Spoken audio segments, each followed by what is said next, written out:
A visão dos clássicos da sociologia sobre as transformações pelas quais passava a sociedade de suas épocas. Na segunda metade do século XIX, os sociólogos começaram a pensar sobre as transformações econômicas comportamentais na sociedade. Foram eles Emile Durkheim, 1858 a 1917, Karl Marx, 1818 a 1883 e Max Weber, 1864 a 1920. Emile Durkheim observou na sociedade dois comportamentos, estabelecendo as divisões em solidariedade orgânica e solidariedade mecânica.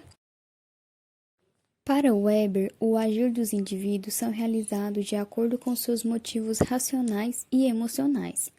Ele relaciona o trabalho e a religião, tendo seu posicionamento de que o trabalho moderno atual obteve resultados como a influência da religião.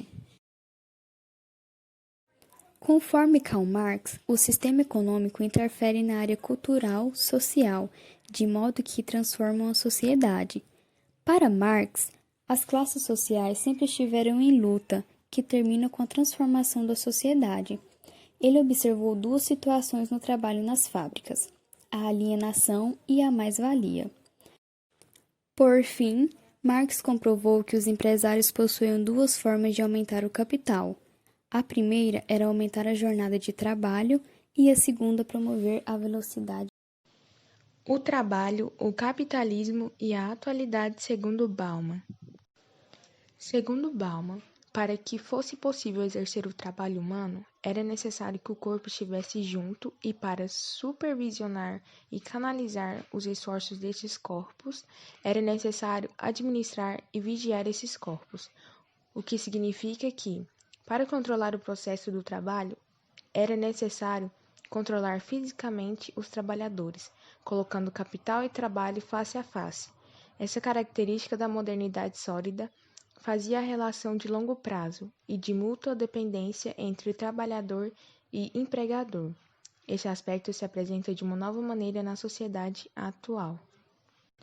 O homem e o trabalho. O trabalho, essencialmente, é uma ação própria do homem mediante a qual transforma e melhora os bens da natureza, com qual vive historicamente e insubstituível relação.